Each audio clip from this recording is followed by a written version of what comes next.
What if I told you that you're walking past one of the most versatile pieces of training equipment almost every single day?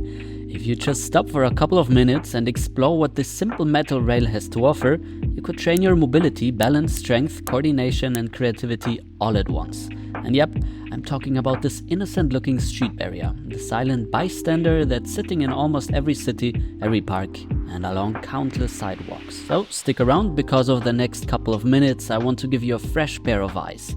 By the end of this video, you'll start seeing opportunities where everyone else just sees a barrier.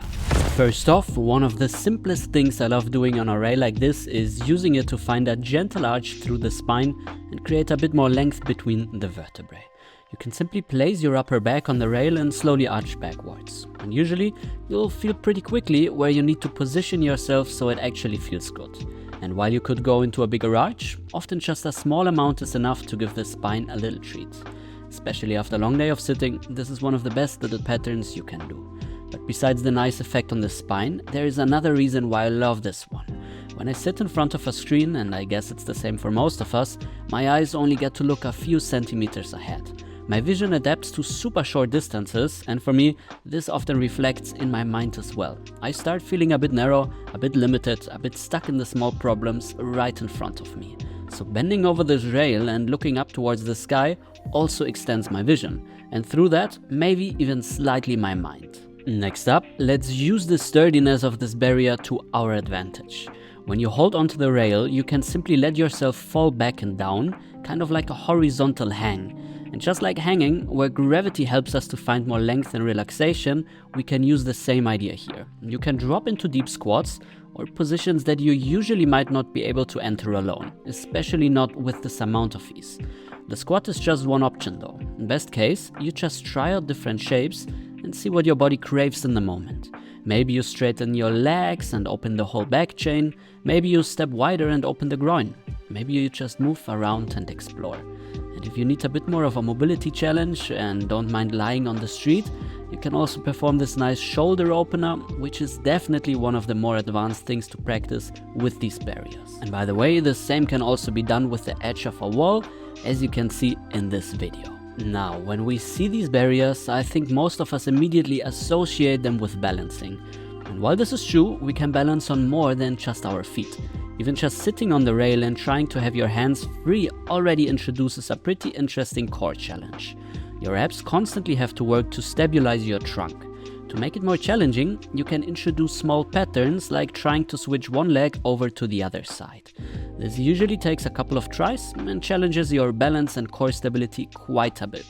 And as always, just test what you can do while sitting on the rail. There are many options worth discovering. But now let's move on to actual balancing on the feet. This practice goes far beyond just being able to balance on a rail. It teaches you how to organize your body while being challenged. And that's an ability that increases your sense of confidence and decreases the chance of falling. And as we know, falling will happen in life. The question is just how well prepared and equipped we are when it happens. I'd say start balancing in a low position where the distance to the floor is minimal. If you can find lower raise, that's ideal, especially if you don't feel super confident with balance and height yet. From here, again, you have options. You can try twisting on the rail, looking into different directions, keeping both eyes open or even closing one. And a few tips: don't focus your gaze down on the rail. Try looking more straight ahead. It seems counterintuitive, but it definitely helps with balance.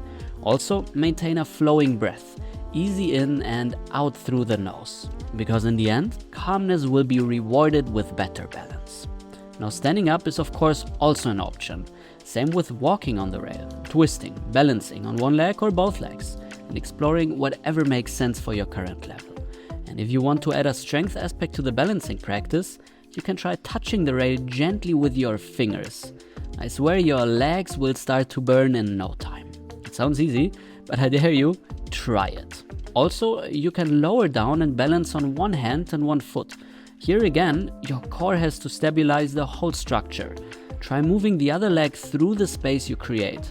A super fun challenge. And this one also prepares you for another thing you can practice with these barriers: vaults.